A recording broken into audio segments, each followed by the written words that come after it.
जानकार ये कहते हैं लड़ाई तो कांग्रेस और बीजेपी में है, तो कांग्रेस के कर्ता धर्ता सबसे बड़ा चेहरा हरियाणा में जो हैं वो हैं भूपेंद्र सिंह हुड्डा। 10 साल मुख्यमंत्री भी रहे हैं, 9 साल 235 दिन, सबसे ज्यादा लगातार मुख्यमंत्री रहने का श्रेय उनके ही कांधे पर टिकता है जाकर।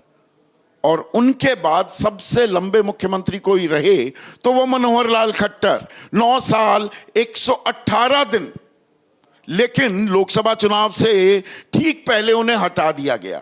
एंटी इनकम्बेंसी की एक काट थी या एक राजनीतिक रणनीति बीजेपी की तरफ से? तो इन तमाम सवालों पर बात करने के लिए भूपेंद्र सिंह हुड्डा से बेहतर आदमी कौन हो सकता है? और आज उनके नाश्ते की टेबल पर उनके घर रोहतक में डी पार्क पर जो उनका घर है वहीं हम मौजूद हैं। और जो ये खाना है, पहले मैं भूपेंद्र सिंह हुड्डा का परिचय कर रहा हूं, उससे पहले हरियाणा के बारे में जो कहा जाता है ना कि देसा में देश हरियाणा, जो दूध दही का खाना, तो मक्खन भी है, दही भी है, जलेबी भी है, और छोटी मोटी ना है, अच्छी खासी जलेबी है, मुंह भर जा, स्वाद सा भी आ जा। तो पहले पेट पूजा फिर काम दूजा तो होता रहता है, पर सवाल सबके मन में ये है, ये हरियाणा का चुनाव क्या कह रहा है? हरियाणा चुनाव लोग मन बना चुके हैं, छत्तीस बरादरी। अब की बार हरियाणा में कांग्रेस की सरकार। कांग्रेस की सरकार या हुड्डा की सरकार? कांग्रेस की। कांग्रेस पार्टी सब लड़ रहे चुनाव, तो कांग्रेस की सरकार बनेगी। कांग्रेस सब लड़ रहे हैं, पर ये इतनी दिल्ली में, और खासकर क्योंकि मैं दिल्ली से काम करता हूं, हुड्डा साहब, दिल्ली में बड़ी चर्चा है, ये शैलजा नाराज, रणदीप सुरजेवाला नाराज, भूपेंद्र सिंह हुड्डा सिर्फ अपनी चला रहे हैं, और अच्छी खासी जो ट्रैक पे गाड़ी जा रही थी वो बिना बात डिरेल की जा रही। नहीं, कोई ऐसी बात नहीं। कांग्रेस एक मत है सब। ये तो आप लोगों की बनाई हुई कहानियां हैं, ये हमारी बनाई। और क्या सब कांग्रेस की मदद कर रहे हैं, सब कांग्रेस का चुनाव लड़ रहे हैं, सब अपने अपने तरीके से कांग्रेस के मजबूत करने की बात कर रहे हैं, कोई मतभेद नहीं। असंध में आप साथ दिखते हैं, आप बाएं खड़े थे राहुल गांधी के, दाएं कुमारी शैलजा। मैनिफेस्टो आप जारी कर रहे थे कल, तब फिर कुमारी शैलजा गायब, रणदीप सुरजेवाला गायब। मैनिफेस्टो में तो कोई जरूरी नहीं होता, सब इलेक्शन लड़ेंगे या कहाँ करेंगे, तो अपने अपने चुनाव क्षेत्र में काम कर रहे थे, अपने उम्मीदवारों की, कांग्रेस पार्टी के उम्मीदवारों के लिए कार्य कर रहे थे सब। हमारी तो मजबूरी थी, वहाँ आना था, मैं तो स्पेशली गया वहाँ, क्योंकि अशोक गहलोत जी थे वहाँ, रिलीज किया। पीसीसी प्रेसिडेंट और सीएलपी लीडर की जरूरी अनिवार्य होती है, बाकी सब साथ साथ हैं। हाँ बिल्कुल।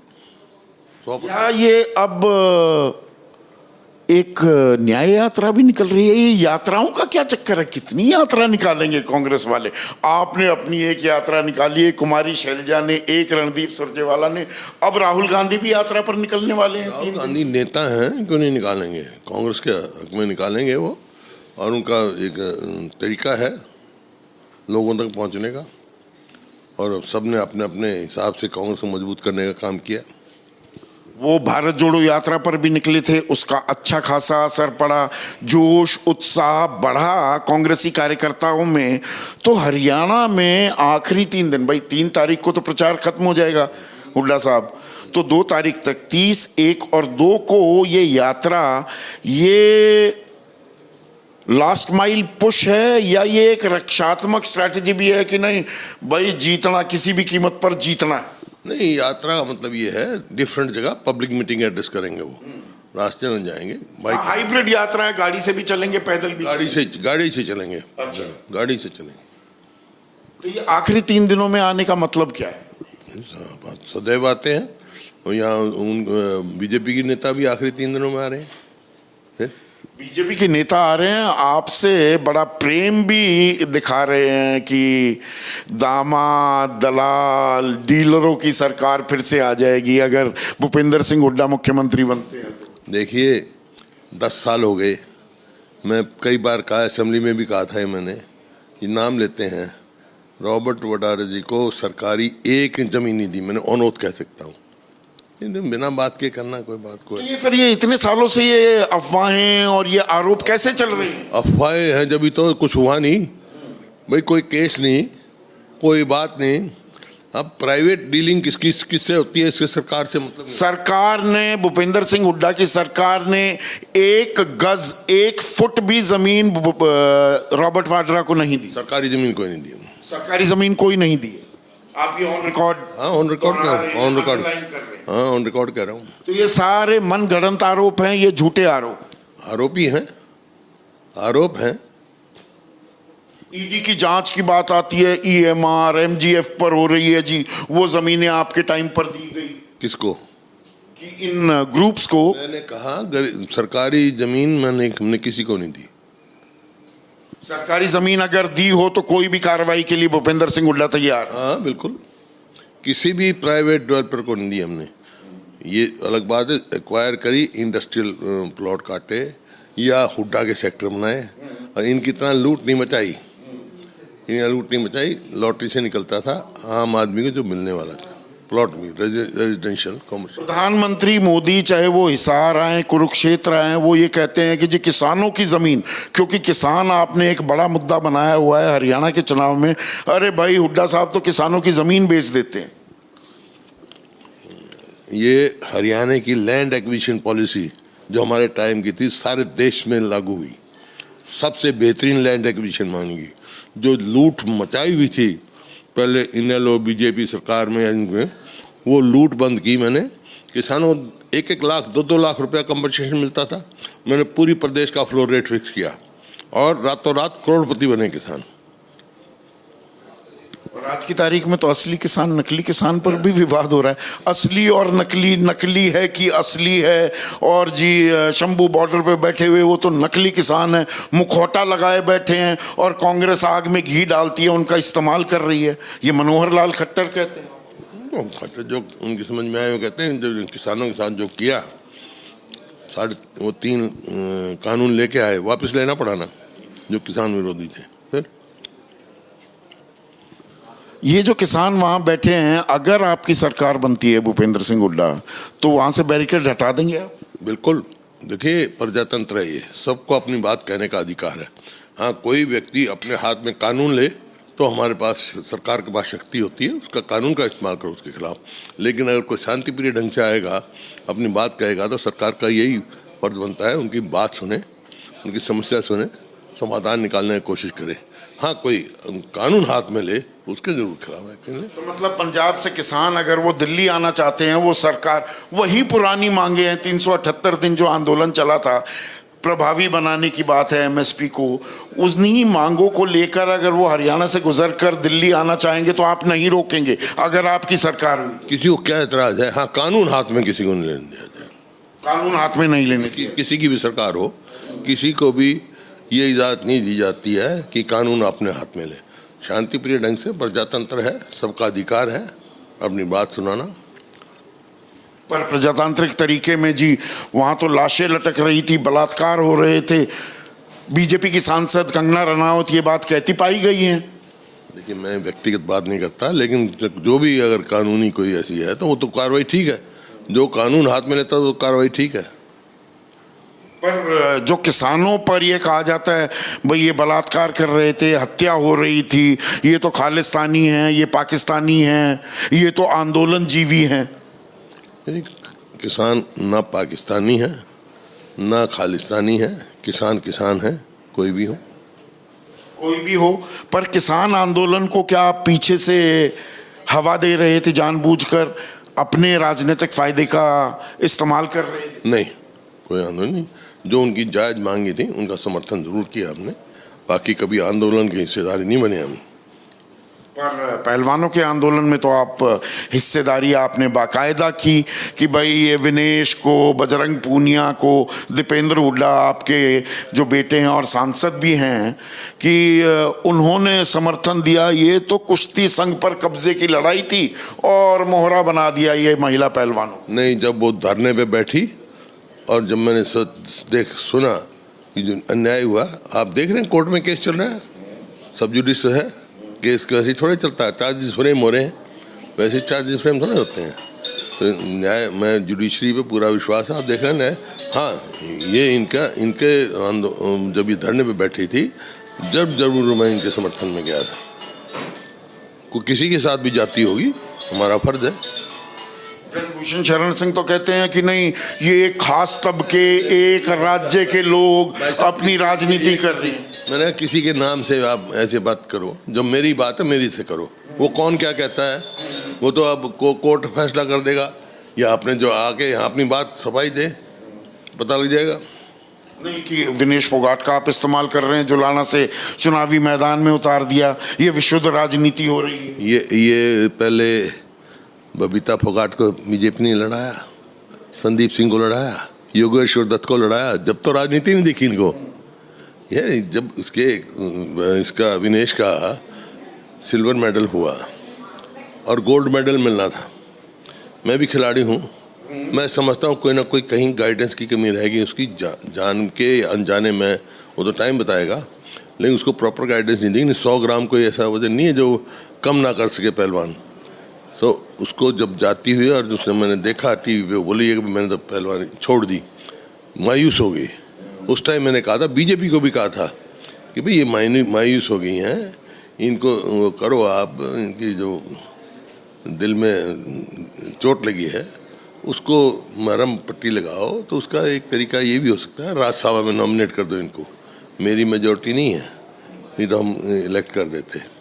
ये बात हुई, वो आए वहाँ पे, राहुल जी से मिले, बजरंग अरवा, उन्होंने कहा भी एक को टिकट दो, और हमने टिकट दी उनको। और इस वास्ते दी कि हरियाणा 2% पॉपुलेशन है देश के, लेकिन कॉमनवेल्थ के गोल्ड मेडल मिलते हैं तो 38 में से 22 आते हैं, ओलंपिक के 6 मेडल मिलते हैं तो 4 हरियाणा के हैं, ताकि जो हमारे खिलाड़ियों का हौसला न टूटे, एक प्रेरणा स्रोत रहे। भाई कहीं जाती होती है तो हम हरियाणा उनके साथ खड़ा है। मैंने विनेश से भी बात की थी, भूपेंद्र सिंह हुड्डा साहब, और विनेश का ये भी मानना था कि वो भारत के मेडल की तौर पर वो लड़ाई नहीं लड़ी गई कि अरे ये विनेश को मेडल मिलना है, तो जो कानूनी प्रक्रिया भी थी उसका जो सही इस्तेमाल किया जाना चाहिए था वो नहीं किया गया पेरिस में। क्या आप इस बात से इत्तेफाक हैं? देखो, मैं तो कहा ना कि प्रॉपर गाइडेंस की कमी रही है उसकी, नहीं वो गोल्ड मेडल की वो थी। मतलब मेडल में भेदभाव हो गया, ये विनेश का मेडल है, भारत का मेडल के तौर पर उसको नहीं देखा। नहीं, भारत का खिलाड़ी का मेडल किसी एक व्यक्ति का नहीं होता, खिलाड़ी का मेडल देश का होता है। पर उस पर भी राजनीति हावी रही। वो तो जो करने वाले से पूछो। विनेश फोगाट को जो आपने अब चुनावी मैदान में उतारा है, ये लड़ाई बच्चियों की भी है, लड़कियों की भी है, खिलाड़ियों की भी है, उस प्रदेश में है जहां पर पानीपत से ये नारा बुलंद किया गया था कि बेटी बचाओ बेटी पढ़ाओ। तो क्या अगर विनेश चुनाव जीतती है, आपकी सरकार बनती है, उसे खेल मंत्री बनाएंगे आप? ये हाइपोथेटिकल सवाल है आपका। जो उनका टिकट देने का, चुनाव लड़ने का मकसद मैंने बता दिया। नहीं, खेल में राजनीति इतनी हावी हो जाती है, खिलाड़ी दरअसल बाकी खिलाड़ियों को प्रोत्साहित नहीं कर पाते, मोहरे बन जाते हैं। एक खिलाड़ी, आप खुद भी खिलाड़ी हैं, इसलिए सवाल पूछना जरूरी हो जाता है। बीजेपी ने बनाया था ना संदीप सिंह को, फिर आज उनका देखा किस प्रकार से उसका वो किया, आपको मनाही है। जब उनके ऊपर चार्जेस लगे और खट्टर साहब ने कह दिया मैं इसका इस्तीफा नहीं लूँ, मैंने कहा भाई इतने इंक्वायरी हो, हम किसी को दोषी नहीं करते हैं, जब तक निर्दोष साबित न हो तो इनको इस्तीफा दे देना चाहिए। उन्होंने नहीं लूँगा नहीं लूँगा नहीं लूँगा। महिलाओं का प्रतिनिधित्व बढ़ेगा क्या हरियाणा में? हरियाणा की एक बड़ी दिक्कत, हरियाणा में बहुत सारी खूबियां हैं लेकिन एक बड़ी कमजोरी एडवर्स सेक्स रेशो है, जो अनुपात है महिलाओं का और पुरुषों का, वो महिलाओं के अगेंस्ट है। तो विनेश फोगाट जैसी लड़कियों की राजनीति में एंट्री, क्या वो समानता और वो सम्मान दिला पाएगा? क्या आप इसे एक बेहतरीन 11 टिकट दिए 11 महिलाओं को टिकट दिए। पर महिलाओं की बात होती है, बीजेपी कह रही है आप तो सम्मान नहीं करते, दलितों का अपमान करते हैं, कुमारी शैलजा की बात नहीं सुनते। जब उनके पास कोई अपना उपलब्धि कहने को नहीं है तो मुद्दे, जिनके पास मुद्दे नहीं है वही लोग ऐसी बात करते हैं। नहीं तो अपनी उपलब्धि बताएं, हम 10.5 साल में क्या किया है, जैसे हमने सब बताई। प्रधानमंत्री मोदी कह रहे हैं पिछड़ा और दलित विरोधी है कांग्रेस। भाई वो कुछ भी कहे, लेकिन अगर किसी की पेशी है पिछड़े की या दलित की तो कांग्रेस ही है। ये रिजर्वेशन किसने दी? संविधान ने दी है ना। मेरे को इस बात का गर्व है कि जिसने जब रिजर्वेशन दी, डॉक्टर बाबा साहब अम्बेडकर के साथ मेरे स्वर्गीय पिताजी के दस्तखत हैं। कॉन्स्टिट्यूएंट असेंबली के सदस्य थे चौधरी रणबीर सिंह। और आप जब अतीत में जाते हैं, ये अतीत की बातें, इतिहास के जब गड़े मुर्दे उखाड़े जाते हैं, आपके मन में क्या गुजरती है भूपेंद्र सिंह हुड्डा? क्योंकि चौधरी माटू राम, आपके दादा की भी मैं बात करूं, वो गांधी के अनुयायी थे। पर यहाँ पर आजकल देश को आज़ादी किसने दिलाई, बंटवारा कैसे हुआ, उसका जिम्मेदार कौन है, ये बातें बहुत की जाती हैं। चलो अतीत की तो बातें क्या है, लेकिन देश आज़ाद हुआ, लोगों की कुर्बानी दी, और बहुत सारे लोगों को तो पता भी, जैसे मेरे दादाजी फ्रीडम फाइटर थे, मेरे पिताजी थे, ऐसे बहुत वो हुए। लेकिन ऐसे भी लोग हैं जिन्होंने कुर्बानियाँ दी, उनका गांव और नाम भी नहीं पता। लाखों की कुर्बानी से देश आज़ाद हुआ है, और इस देश की लड़ाई में हिंदू, मुस्लिम, सिख, ईसाई सब थे। दलितों की हम बात कर रहे थे।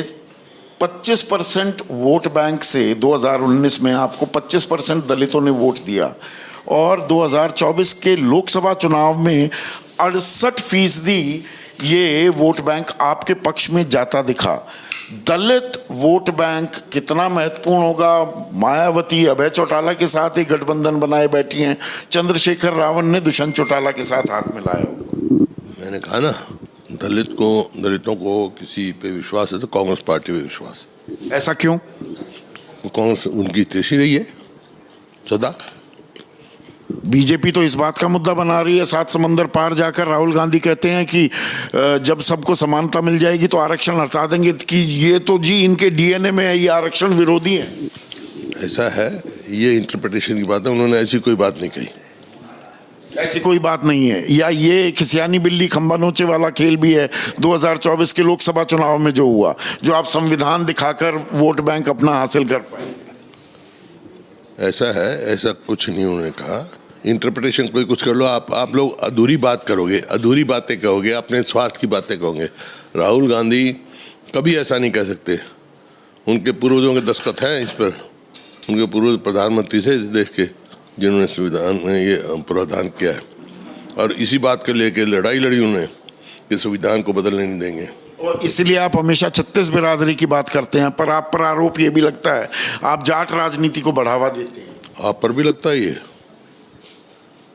फिर क्या बोलो, करते हो आप ऐसे काम? बिल्कुल नहीं करता। फिर मेरे पे क्यों लगता है भाई? लगता क्यों है, ये अपने आप में एक सवाल है। मैं, आपको पता होना चाहिए, आर्य समाजी हैं, परिवार से हूँ मैं। उस परिवार से हूँ जिसके दादा ने सबसे पहले अपने कुएं पे दलितों को चढ़ाया था, उनके घर जाके खाना खाया था। समझे? आर्य समाज में ये नहीं है। तो ये दिल्ली में जो एक नैरेटिव चलता है, जाट गैर जाट राजनीति होगी, बीजेपी गैर जाट वोट बैंक को लामबंद करके पटकनी दे देगी कांग्रेस को, ये कोई मुद्दे की राजनीति नहीं है। ये कोशिश होती है लेकिन है नहीं। हरियाणा में कोई ऐसी बात नहीं है। सब 36 बिरादरी जो है इस बात को समझते हैं। गांव में सड़क बनेगी तो एक के काम आएगी क्या? 36 बिरादरी जाएगी ना। गांव में स्कूल बनेगा तो 36 बिरादरी जाएगी। कोई रेलवे लाइन बनेगी, मेट्रो बनेगी, 36 बिरादरी की नहीं ना। ये कोई बात है? हमने स्कूल बनाए, रेलवे लाइन बनाई, मेट्रो बिछाए, सब 36 बिरादरी के लिए होते हैं। नहीं, पर जो काम करे उनमें तो ज्यादातर कब रोहतक झज्जर सोनीपत से आगे देख ही नहीं पाते हुड्डा साहब। बीजेपी ये कहती है। बीजेपी कुछ कहते तो बीजेपी का एजेंडा लेकर आ रहा है क्या? बता दूंगा। आप बीजेपी के आदमी हो? बिल्कुल नहीं, मेरे को लगता है। अच्छा, क्योंकि एजेंडा बीजेपी का लेके आया। आप सबको पता है कि मेरे समय में उनके पास कोई उपलब्धि नहीं है। देखिए, स्वास्थ्य और शिक्षा 2 चीज सबसे बड़ी है ना। इंफ्रास्ट्रक्चर, हमने अपने समय में 81 किलोमीटर मेट्रो बिछाई। उन्होंने 1 मेट्रो पोल बढ़ाया तो बता दे। इसका जवाब नहीं दे पाते बीजेपी। बात तो सुनो फिर, जो तूने बात की उस बात करो। 250 किलोमीटर रेलवे लाइन मंजूर कराई या बिछाई? 1 इंच उन्होंने कराई तो बता दे। और आप शुरू हो जाओ शिक्षा में। पंचकुला से national institute of fashion technology Panchkula में, और कुरुक्षेत्र में देश का दूसरा national institute of design Kurukshetra में, कल्पना मेडिकल कॉलेज करनाल में, वुमेन यूनिवर्सिटी सोनीपत में, महिला वुमेन कॉलेज सोनीपत में, राजीव गांधी एजुकेशन सिटी उसमें डॉक्टर अंबेडकर के नाम से लॉ स्कूल, और NIFTEM national institute of food technology वहाँ पर है जी। और आप फिर आ जाओ मुरथल, एक यूनिवर्सिटी का छोटा सा इंजीनियरिंग कॉलेज था। 12 बड़े इंस्टीट्यूट खोले आप। बात सुनो, आप जो बात की उसका बात जवाब दे रहे हो। फिर फरीदाबाद आ जाओ, मेडिकल कॉलेज हमने बनाया, YMCA यूनिवर्सिटी हमने बनाया। गुड़गांव चले जाओ, देश की पहली डिफेंस यूनिवर्सिटी का आधारशिला हमने रखवाई। रेवाड़ी चले जाओ, इंदिरा जी के नाम से यूनिवर्सिटी बनाई, सैनिक स्कूल बनाया। जज्जराव एम्स बनाया, कैंसर इंस्टीट्यूट बनाया। आप महेंद्रगढ़ चले जाओ, एक ही सेंट्रल यूनिवर्सिटी मिली थी, वो महेंद्रगढ़ में बनी, वहाँ मेडिकल कॉलेज भी होगा, लॉ कॉलेज भी होगा। फिर आप भिवानी चले जाओ, चौधरी बंसीलाल के नाम से यूनिवर्सिटी बनाई, वहाँ भी मेडिकल कॉलेज होगा। फिर आप सिरसा चले जाओ, वहाँ पर चौधरी देवीलाल के नाम से छोटी सी यूनिवर्सिटी थी, उसको राष्ट्रीय स्तर का बनाया। हिसार में लाला लाजपत राय के नाम से एनिमल साइंसेज की यूनिवर्सिटी बनाई। आप इधर आ जाओ, जींद चौधरी रणवीर सिंह के नाम से यूनिवर्सिटी बनाई। आप देखो पूरे ये एक इलाके काम है, उनके पास मुद्दे नहीं है, मुद्दे इन बात करते हैं। मैंने 4 thermal power plant, 1 nuclear power plant Fatehabad में लगाया, 1 पावर प्लांट लगाया यहाँ पर हिसार में, थर्मल प्लांट 1 लगाया यमुनानगर में, 2 लगाया झज्जर में। अरे इन्होंने 10 साल में 1 यूनिट बिजली बनाई है। बताओ, पर जब आपने इतने काम किए और ये किए हैं, मैं इस बात से इनकार नहीं कर रहा हूं, उसके बावजूद 2014 में 9 साल 235 दिन आपको मुख्यमंत्री बनाने के बाद हरियाणा वासियों ने ना सिर्फ हराया बल्कि आपकी पार्टी को, कांग्रेस को, आपको तीसरे नंबर पर क्यों धकेल दिया? अब तीसरे नंबर पे 2014 के विधानसभा चुनाव की बात, नंबर पे ना, फाइनली दूसरे नंबर पर, तो आप तीसरे नंबर पर आए। प्रजातंत्र है, इनसे आशा थी ये करेंगे, तो निराशा में बदल गए।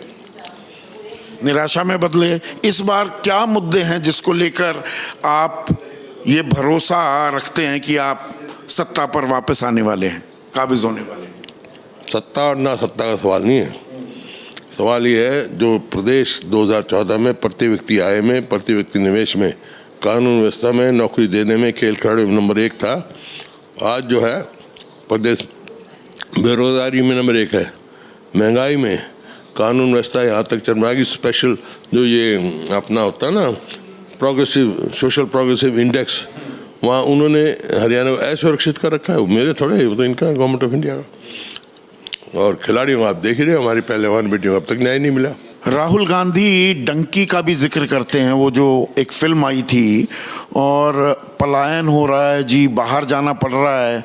क्या वो बढ़ा चढ़ाकर इस बात को पेश कर रहे हैं? भाई अगर हरियाणा का छोरा जा रहा है, कोई कनाडा जा रहा है, ऑस्ट्रेलिया जा रहा है, अमेरिका जा रहा है, पहले भी जाया करते नहीं, हरियाणा में इतने नहीं जाते थे, अब तो पढ़ाई के लिए जाते थे और जाते थे, अब तो नौकरी के लिए जा रहे हैं। वहाँ किस किस्म की नौकरी कर रहे हैं, अपनी घर धरती बेच के जा रहे हैं।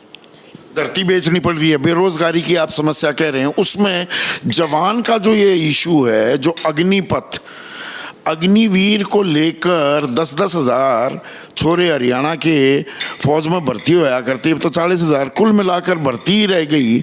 ये कितनी बड़ी समस्या है, इसका कोई हल भी है? राजनीतिक पोस्चरिंग वो सब जानते हैं, आपने जो स्टैंड लिया हुआ है, इसका हल क्या है भूपेंद्र सिंह? हाल एक ये रेगुलर भर्ती होती है, पहले होती है। इसको आप कैसे आप कर पाएंगे? आपकी सरकार तो नहीं है केंद्र में आएगी तो कर पाएंगे, वरना तब तक अधर में लटका रहेगा युवा। जो भी है ये कह रहे हैं हम नौकरी दें। एक्स सर्विसमैन की तो वैसे ही रिजर्वेशन है, वो तो हमेशा से रही है। वो भी